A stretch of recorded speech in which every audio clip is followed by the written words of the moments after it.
მოგესალმებით, ეს ბათუმელების პირდაპირ ეთერია. ბათუმის მერიასთან ვიმყოფებით მოქალაქეთა მისაღების წინ.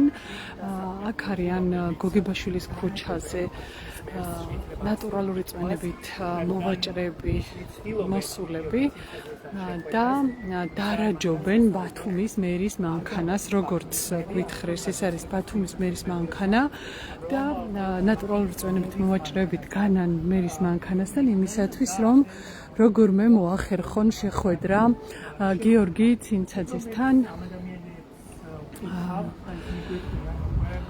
მე ხა მათთან მივალ და მოგესალმებით, პირდაპირ გიორგი გითხარით, რატომ დარაჯობთ? რატომ გადაწყვეტეთ ზოგადად, რომ ამ ფორმით პროტესტი იყოს მუდმივი ბათუმის მერიასთან?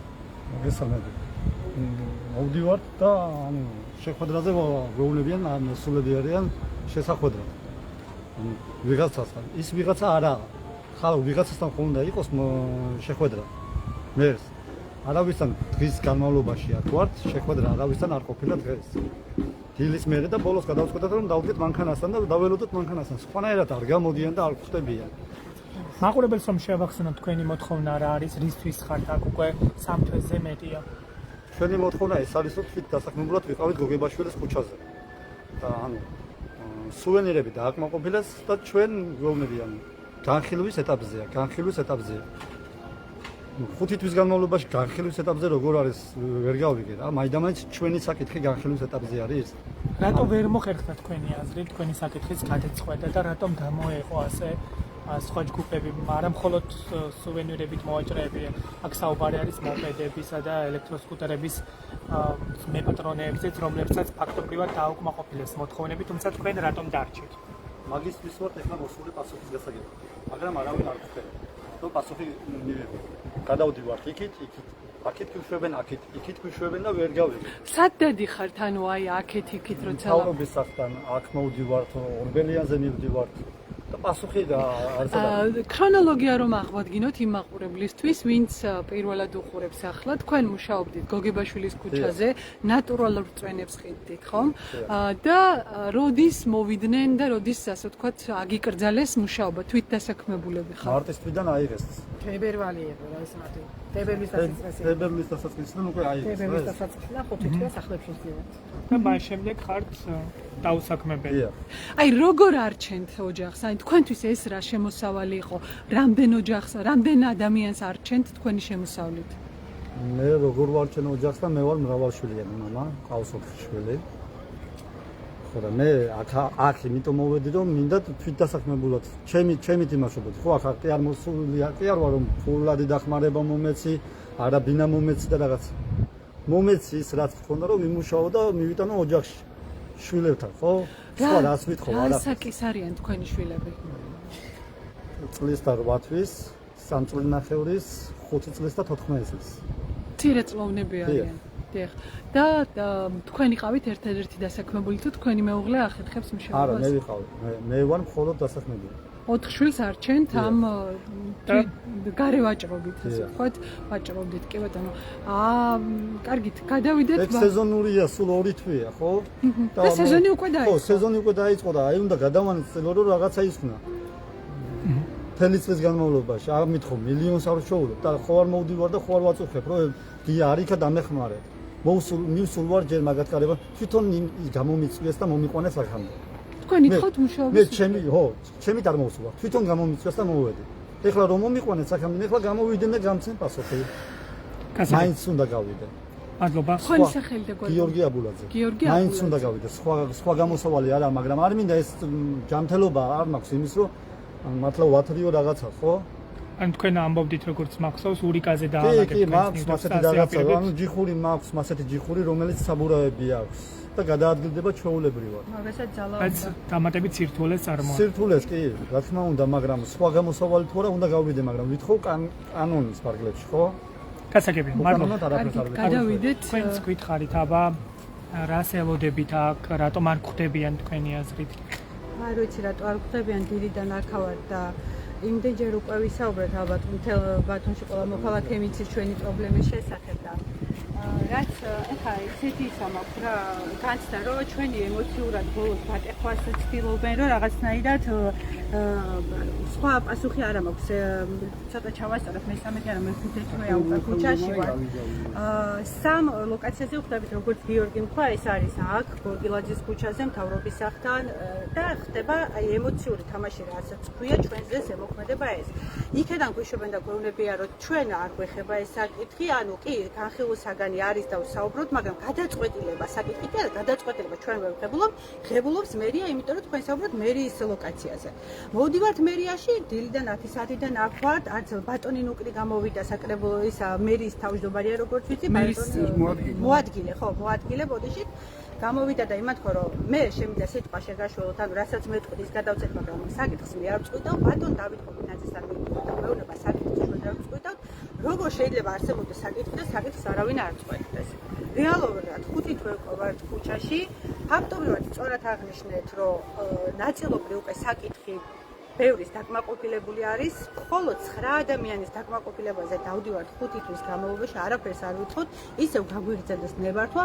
მაშინ სამივე ლოკაციას სადაც დავდივართ, იმ ადამიანებს მოგმართოთ. მან და მაინც იერსახეს, ხო გითხარით, რომ ბათუმის იერსახესო, აიო, ვალამაზებთო და უფრო ის ლამაზი და ის რო იყოს. ანუ ჩვენ ვაზიანებდით იერსახეს, ეს 9 ჯიქური აზიანებდა იერსახეს, ხოლო ჩვენ შერჩევით რატომ გადაწყდა ეს საკითხი, როგორ ფიქრობთ, იმიტომ რომ თქვენ დარჩით გამონაკლისი და რა ახსნა გაქვთ? ამის საკითხავად ვარ და აქ სინამდვილეში მოსული, რატო არის ესეთნაირი გადაწყვეტილება მიღებული, რომ მხოლოდ ჩვენი საკითხი არის განხილვის ნახეთ, ჩვენ ხო რაღაცა სახელმწიფო უსაფრთხოების დონის საკითხებს არ განვიხილავთ, ეხლა მაგალითად ჯარისკაცო გორი ჩაფხუტი უნდა კონდეს დამცავი ჟილეტი და ასე შემდეგ, ხო? ამას ხო არ განვიხილავთ. 9 ადამიანის არსებობა, არარსებობის შესახებ ვითხოვთ იმას. ემოციურად მივმართო ბატონ გიორგის მთავრობის თავმჯდომარეს ბატონ იმას პატარიძეს ასევე ვისაც ევალება ეს საკითხი თუ ჩვენი ემოციურად გადეხვა მინდოდათ არ ვიცი სხვას ვერაფერს ვერ ვამბობთ იმიტომ რომ დამიჯერეთ ეს არის უმძიმესი როცა ერთი ლოკაციიდან მიდიხარ და გეუბნებიან მე ერთხელ გამოდიან ცოტა ნუგეში მოგთ იცით თქვენი საკითხი ფაქტობრივად მოგვარებულია ხვალ არა და დღეს არა და გავდივართ ლოკაციებზე რომ შეიჭრეს გადის ერთი კვირა კიდევ ვკითხულობ ერთი კვირის შემდეგ გვეუბნებიან განხილვის საკითხია აბა იმან ისე რო გითხრა არ ვიცი ვინ რა გითხრათ ანუ იქ გვეუბნებიან არ ვიცი ვინ რა გითხრათ აქ გვეუბნებიან არ ვიცი ვინ რა გითხრათ სამ ლოკაცია სხვა ხო არავინ არ წყვეტას ან თავრობის სახლია ან ბათუმის მერია იმისი და ამის საკითხავათაც ვართ მოსული რომ ვინ წყვეტავს გითხრა რატომ არ გხვდებათ გიორგი ცინცაძე თქვენ როგორ ფიქრობთ მე ვიცი რატო არ გხვდება იმიტომ რომ გითხრეს აქ გოგონებმა რომ იყოს რამე ახალი და თქვენთვის შემოთავაზება და პასუხის გაცემა შეგხვდებოდათ იმიტომ არ გხვდებათ რომ როგორ გითხრა ახალი არაფერი ნუ რამე რო სიახლე იყოსო ხო დაგიბარებდათ ანუ არაფერი არაო სიახლეო და მიზეზი არის ეს ბატონ მერს მივმართავ და ბატონ პატარიძეს მივმართავ. ბატონო, არაფერს არ გთხოვთ. არ ჯიხურებს ვაქირავდით არასოდეს. არანაირი ბიზნეს არ ვეწევდით ამ ჯიხურებს. ხო, ოჯახში საარსებო. რო არ ვაქირავდით, თუნდაც იქედან ჩანს, რომ 25 წელია ქირი ცხოვრობდა. მე რო აქედან მილიონებს ვაკეთებ და სულ მცირე, ხო, საცხოვრებელს გავიმჯობესებდი და 25 წელი ქირი არ ვიქნებოდი. მოგმართავთ აქ, რომ მოგვაქციოთ ყურადღება. არ გამოვა ისე, რომ თელ ბათუმს 9 ადამიანი იერსახეს მხოლოდ ვაზიანებთ. ეს არის ჩვენი პირადი შეურაცხყოფა. არავინ არ აზიანებს და მხოლოდ ჩვენ ვაზიანებთ. გთხოვთ რომ მოგვაქციოთ ყურადღება. თქვენ სახელი და ნათია რუსა. ნათია დავამატებთ მეტი კითხები მაქვს. თქვენ რამდენსრულიანი ოჯახია, ვის რამდენ ადამიანს არჩევთ და რამდენი ადამიანია თქვენზე დამოკიდებული? ამ წუთას ვართ მხოლოდ მე და დედა. ჩემი ძმა იმის გამო რომ უკრაინიდან ჩამოვიდა და აქ ვერაფერი ვერ იქნა, ვერც სამსახური ვიყო და მცირეწლოვანი ბავშვი გაიყო დევნილი. ეხლა იმიგრაციაშია გადახვეწილი. მე ფიზიკურად იმიგრაციაში ვერ მივიდივარ, იმიტომ რომ დედას აქვს შემთხვევების პრობლემა და ყოველ 3 თვეში, 6 თვეში საჭიროებს თურქეთში გადაყვანას და მკურნალობის ჩატარებას. მესამე თვე წამოს ვიყიდო ადამიანს. მეორე ვიზიტი უკვე თურქეთში ჩავაგდე. ვერ შეიძლება დედა ჩემი სიცოცხლის გასად დაჟე. საუბარი როგორც მე ისეთი ადამიანი, მაგრამ იგი არის ხელისუფალი. გინდოდა რომ იმეშურად გატეხილი ვიყოთ გაგჭირდა. არ გხვდება საუბარი ახლა ამაზე რომ რამდენიმე თვეც ვიყო მასთან შეხვედრას. ოდიში. აი ზუსტად თქვენ რო გითხოთ ქალბატონო, თქვენ სახელი და გვარი. ქალბატონო გულიკო, თქვენს ნატურალური წვენებით მოვაჭრე ხართ ხო? მოდი დავიწყოთ სოციალური ნაწილით. რამდენი ადამიანია თქვენზე დამოკიდებული? თქვენ ხართ თუ არა ერთადერთი მომტანი თუ სხვა ვინმე არის კიდევ ვინ შეიძლება ფინანსურად დაგიხმაროთ და როგორ გაგაქვთ თავი ამ 5 თვის განმავლობაში, რაც არ გაძლევენ მუშაობის უფლებას. აი ასეთი რაღაცა ეს ფინანსური დახმარება ვერ მე დისკომფორტი არა, მე გულისხმობ თქვენზე რამდენი ადამიანია დამოკიდებული, რამდენ ადამიანს არჩენთ მარტივად რო ვთქვათ. მეორე ძალიან კარგი კითხვაა, მაგრამ არა ასავალებელო მე რამდენი სული ვარ თავი დაპირისპირება ამ პიროვნებებთან და იმიტომ რომ ოჯახი კი აი იმას რატო და მე რატო მაგრამ თუ იერსახეს ამახინჯებს ის ჯიხური შეიძლება 2 სული იყო, ან და 5 სული იყო, მაგრამ 63 წლის კაცი შეიძლება ისეთი დავალება მქონდეს, რომ მრავალ შვილს გააჩნდეს. სადაც მე ვიდექი ყველა ადამიანს თავისი შემოსავალი და ეს წამლებია თუ რაღაცა ვერ წარმოვიდგენია რომ რა საქმიანობდით ზუსტად ნატურალური წვენებით მოვაჭრე. რას გქონდა ორი ჯიხური მქონდა სუვენირები, მქონდა ნატურალური წვენები და შეკვეცა ბრძანა ბატონმა შევიგვეცა და გადავერით ნატურალურ წვენებზე, მაგრამ იმასაც უკვე სახვე წასკუხია. და ერთი მინდა დავამატოთ რომ ხომ ჩვენ ხო მოქალაქეები ვართ, შეიძლება ეს ბოროტი არის. ბატონ არავითარ შემთხვევაში არის ხაშები და რაღაცა დაგველაპარაკე და როგორც ინგლისური გაიცი, ისე პასუხი გაგვეცი ჩვენც. ეს რაღაცა მიუღებელია. კომუნისტებმა დილიდან მოსულები ვართ და გავართ აქანე და არაფერი არ ვიცით რომ ადგილზეა და თავისუფალია. აი დილიდან თავისუფალი ყავს ვიცით ხო? ხოევალება შენ მოქალაქეს შეხვდი. 5 წუთიც მაინც. კი, აი იქეთ არის მერის კაბინეტი, ხო? მაისაც ვაჩვენებ ეზოს. ეს არის ბათუმის მერის შიდა ეზო. აქ არის მოქალაქეთა მისაღები, ბათუმის მერის ფანჯრები უყურებს გორგილაძის ქუჩას და სხვა შორის ბათუმის მერის კაბინეტიდან ჩანს უკანონო მშენებლობა, რომელიც დეპუტატმა ჭყონიამ წამოიწყო ბათუმის ცენტრალურ ნაწილში, თუმცა ბათუმის მერი მხოლოდ სუვენირებით და ნატურალური წვენებით მოვაჭრებს ხედავს, როგორც ჩანს. აქ არის ბათუმის მერის მანქანა, რომელ მანქანასაც ასე ვთქვათ დარაჯობენ ნატურალური წვენებით მოვაჭრეები. თქვენი სახელი როგორ მოგმართოთ? ჩემი სახელი შალვა დაგიძე. ბატონო შალვა, ბათუმის მერის სამოქალაქო მისაღებია აქ, მის წინ დგახართ და ელით და ასევე აქ არის ბათუმის მერის მანქანა, ხო?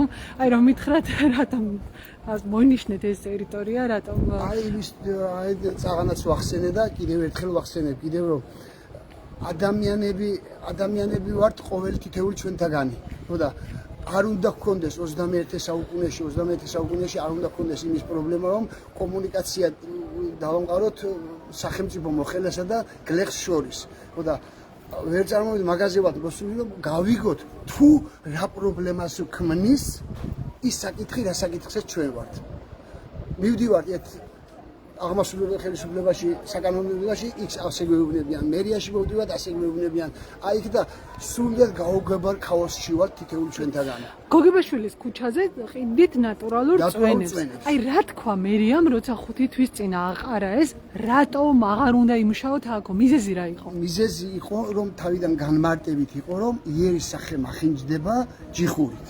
და ეს ჩვენი გადაწყვეტილება არ იყო ეს ჯიხურები 5 წლის უკან თვით მერიის დაკვეთით და ბრენდირებული მერიის დაკვეთით ზოლიანი ტენდიანი ჯიხურები მათი შეკვეთით მათი სტანდარტებით გაგვაკეთებინეს და დღემდე ახლა აი 5 თვისამდე ჩვენ მაგით მუშაობდით ვიხდით სახელმწიფოში აუქციონის წესით გამოქონდა მერიასა და აუქციონის წესით ვიგებდით და სახელმწიფოში შევქონდა და დღეისათვის ერთი დღით всё თქვენს რომ არა და всё ამახინჯებთ იერსახეს, მაგრამ მეორე საკითხია კიდევ ამასთან დაკავშირებით, რომ იერსახე თუ მახინჯდება ინდივიდუალურად ჩემი ჯიხურით, სადაც გოგებაშვილის ქუჩაზე, საბაგიროს ტერიტორიაზე ლოკაცია მქონდა მე და მერის მითითებით, აი დღეს იმ ლოკაციაზე გაიტანეს სუვენირების ჯიხური, იგივე პროფილით, იგივე იმით და უნდა დაგვაპირისპირონ ერთი მეორეს პიროვნებები. მეტი სხვა ვერ წარმომიდგენია თუ რა ხდება. რამდენი თუ ამახინჯებს იესახეს, მაშინ ისიც უნდა ამახინჯებდეს, მაგრამ ინდივიდუალურად ჩვენ პიროვნებებთან არ გვაქვს. იყოს ისიც, იყოს ჩვენიც და იყოს დასაქმება თვითონ ჩვენ არ ვითხოვთ არც სოციალურ დახმარებას, არც რამე დახმარებას ვითხოვთ, რომ დავსაქმდეთ. ამაზეა ჩვენი პრობლემა, რომ უნდა დაგვასაქმდეთ. რამდენი ხანი არაც ითხოვთ მერთან შეხვედრას?